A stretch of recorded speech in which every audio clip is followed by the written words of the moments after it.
FemiNerds! Welcome to what I am now referring as Season 2 of FemiNerds. So for the kickoff of Season 2, we figured we'd start out with a multi-episode project. I know what you're thinking.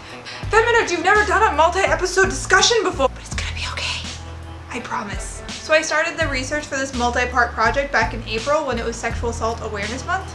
I wanted to find out the process that a sexual assault victim goes through after he or she comes forward. My hope is that by understanding this process, people would be a bit more understanding of everything that goes into it. As well as I was hoping the project would clear up some misconceptions.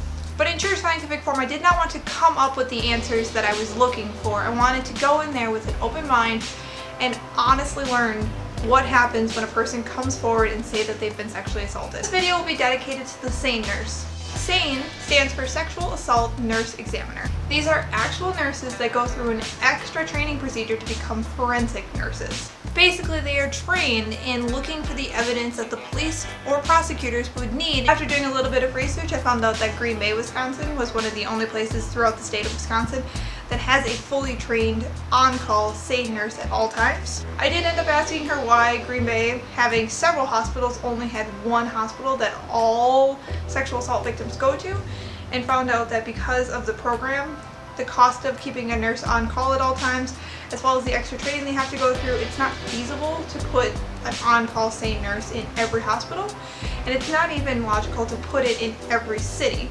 So, surrounding areas go to Green Bay, Wisconsin.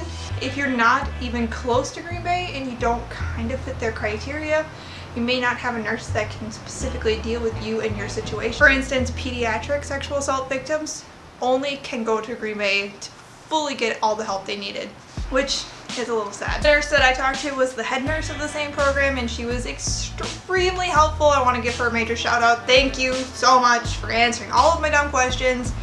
I think she spent about an hour and a half to 2 hours running me through every aspect of the program. After that, they start on triage. They make sure that the victim is healthy, can kind of deal with what's going on.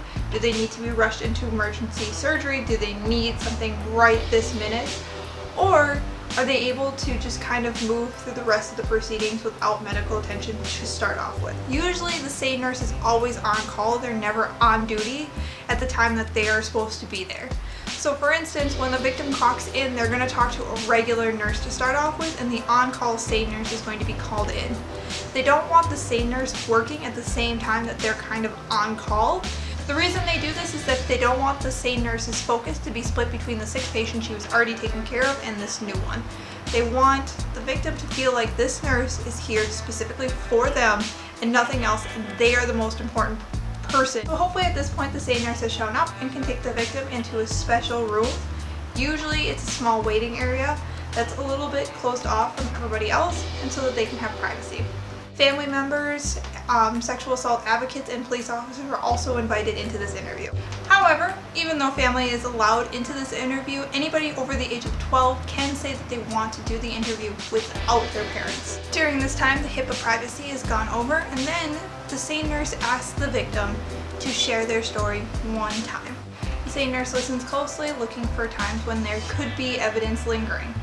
For example, during the interview, the victim may say that they were dragged across the carpeting.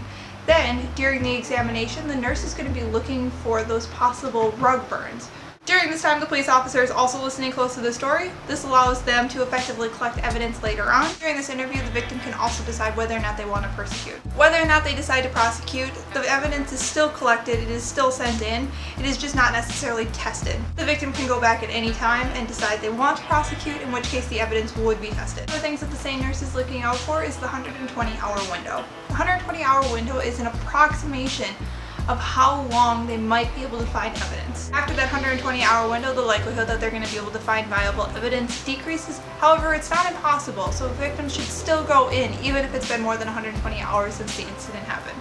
After the discussion in the private room, they then move to the exam room. After the physical exam is over, the SANE nurse's part is basically over except for appearing in court. Please remember to like and subscribe. Also, thank you so much for watching.